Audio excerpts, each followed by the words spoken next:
Hello everyone and welcome to Make It Personal. So this is why, this is one of the fun parts of building a business, right? It's all that fluffy stuff that is really going to establish your brand. Of course, remembering that you are your brand, right? But getting it on paper and really defining who you are and what your presence is going to look like in your community. So all of the things, we're going to go through and touch on each thing. Now, again, like most of my videos here, I'm going to be telling you lessons that I've learned and the biggest things that it took trial and error for me to learn that would have helped if I knew right off the bat. So I'm not going to be teaching you how to do these things. That is something that I've included links in the master checklist for you to be able to go right to the areas on the web that are going to help you to form those things. But this is going to be providing you the framework for which to build your business from. Okay, so curriculum vitae, whatever however you want to say that, is just like a resume, but it's a bigger version of that. So curriculum vitae, decide a business name, establish a tagline or a motto, develop your logo, establish a mailing address, a phone number, a fax number, a scanner system, make sure that you're setting your EIN number, your NPI number, deciding if you want to be an LLC or a PLLC, or if you're just going with the EIN number, the doing business as, establish your business account and get your business checks, setting up liability insurance, and GSuite. Let's just jump in. Okay, so curriculum vitae. I had no idea what this was before I started needing to give it to people, because in my area, the private insurance companies, they all need to have your curriculum vitae on file, and before they can approve you for being a provider with them, they need to review your curriculum vitae to make sure that you have the competence to be able to issue services. So what to include in your curriculum vitae? Details. This goes right with being, don't be shy. Have confidence. What have you accomplished? Where have you volunteered? What classes have you taken that have led to your competency? Every little bit of accomplishment and where you've worked and what skill set you've developed, the classes that you've taken, the degrees you've acquired, all of that goes into your curriculum vitae. I remember hearing that a resume, I'm not even sure if they've changed this, but a resume should be like 1 page. I never stuck with that. I never had a problem getting a job because I believe that people want to see the value that you are going to add to their place of service. So it's just like a resume, that short little snapshot, but it's blown up.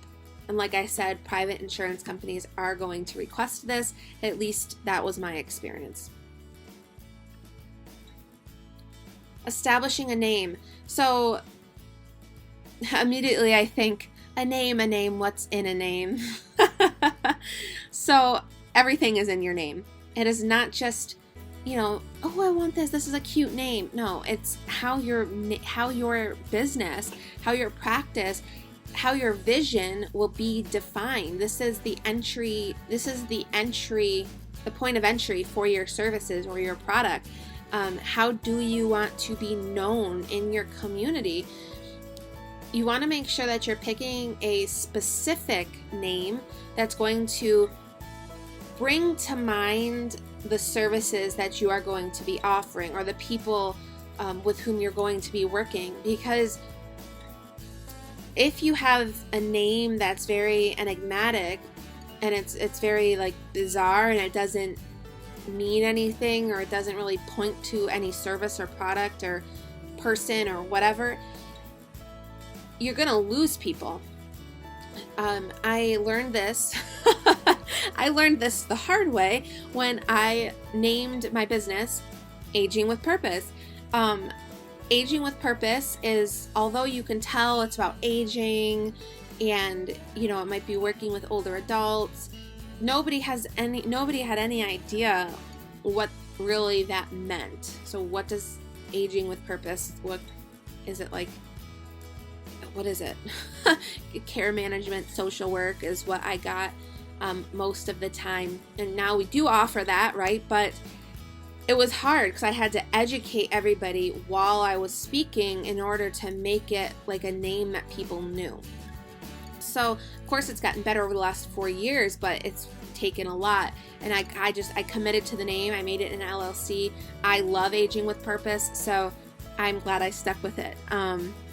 But you better be sure, when I started Buffalo Occupational Therapy, I picked something very specific that people would know right away. So a couple of tips. Definitely, when you do have a name in mind, make sure that you're looking into that name. So is there already an LLC in your state with that name, or a PLLC? Does it exist as a DBA in your county? You're going to want to check that as well. A lot of counties have a database that you can browse through online, but if not, I would definitely take measures to make sure that there's no name in existence with your name, because a lot of work is going to go into creating a brand around your name, and you don't want to, I don't know much worse than getting a year into your business and finding out someone else already has the rights to that business name, and what are you going to do? Completely have to rebrand yourself. So make sure that you know, and then go to uspto.gov and figure out if there is anybody with a trademark on that name as well. Motto or tagline should be no more than 7 to 8 words. It should clearly define your niche, and once you have it established, repeat it often.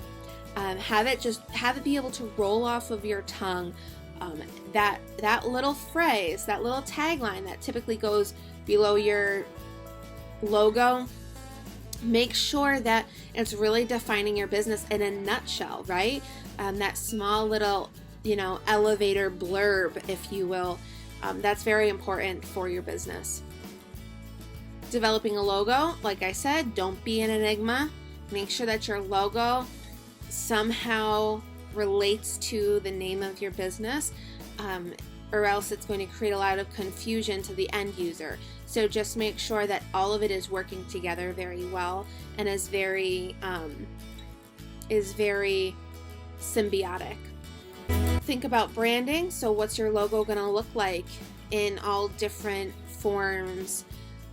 What's it going to look like on your website? What's it going to look like on a brochure? Down the road, if you have products made, what's it going to look like on a shirt or on, a cup, a tumbler, whatever? Is it timeless? Is it going to be able to signify and mean something now and 10 years from now, when you know how fast times change? What are all of these? Think about each area. I know, it's just a logo, but your logo is your brand, so it should be thoughtful when you're making it. Okay, the next is phone number, fax number, or scanner, I should say.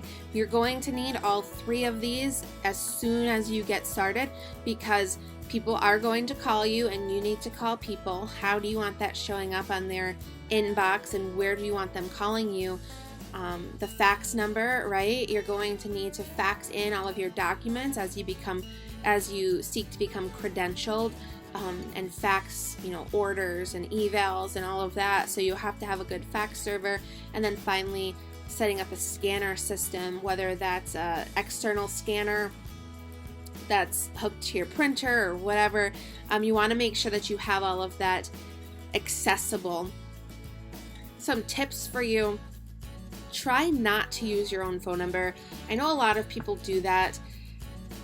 Personally, I would advise against it. You don't know who's going to be calling your number, and you don't want people calling your business. You want to be set apart. It's way more professional to use a business phone number than to use your phone number. Also, as you're filling out all of your credentialing information with Medicaid, Medicare, private insurance companies, eventually you are going to establish a business phone number, so might as well do it right off the bat so that you can put down your business number with all of these places and you don't have to backtrack and change it, because it's a lot of headache when you're trying to change demographic information with these places. So just make sure that you've established that business phone number right off the bat. It's going to save you a lot of time and energy down the road. Same with the fax number. Think about the ease at which you can use it and if you can expand with it. So right now, maybe you're sending 1 to 2 faxes a month. That's fine. But what happens when you're sending 100, 200, 300 pages a month, and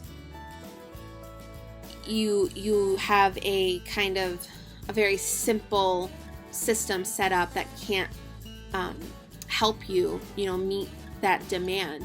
So pick somewhere that's going to grow with you. So my business phone number, I started with an app called Hushed. It's just like a basic app, and it's very cheap. And it goes right on your phone, and so your phone turns red when someone's calling through the app, so you know it's a business. Somebody's calling for your business versus just your regular line. And you can pay, it's like $30 for the year or something like that for this app. And it worked. It was fine. With my fax, I started with Ring Central. I just had a lot of great experience with Ring Central, so I started with them for that. And again, very reasonable rates. And you get a lot of features with it, and all of that is cloud-based on your computer. So you would send fax right through your email and receive it the same way. You receive it through the Ring Central app, but all of your emails are sent, all of your faxes are sent via email. And then when my business was really growing, I just deleted the app. I transferred the number to Ring Central, and they bundled it all right in for a monthly rate. So it grew with me, and that's what I mean with just establish a system that can transition with you, and it won't cause a headache through every growth step that you take. And then finally, a scanner. You need a scanner. Whether I have a Bluetooth scanner that I use, but most of the time, I'll be honest, I'm using Tiny Scan on my phone. It's so easy and simple, and it uploads right to my GSuite drive, and then I can, it's protected, and it just has worked very well for me, and I use it for everything. So Tiny Scan is awesome. Make sure we hit on everything. So yes, make sure that any fax system that you use has that HIPAA compliance feature, and you are going to be doing a lot of scanning, so just figure out a solution for that. I think I've talked about GSuites enough here. I've also talked about GSuites in other videos if you've stumbled upon them yet. I'm a big proponent of GSuite. I did not start out like that. I actually started out with paper files and making sure, and like everything, was kind of all over the place on my desktop and in folders, and I was trying my best to organize it and keep it safe and keep it encrypted, and it was just like a lot. And then I had experience with another company, and they had, from the very beginning, they had it all on GSuite.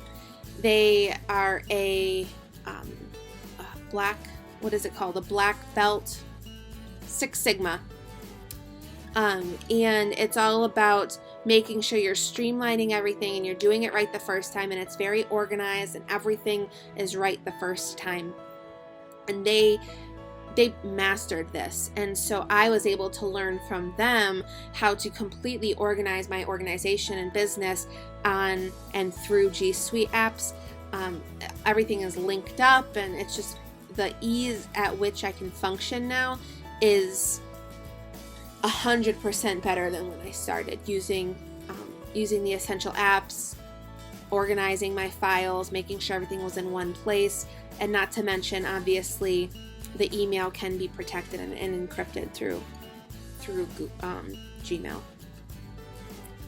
EIN number, the biggest thing I can offer to you there is print screen and save this number with documented proof you are connected to it.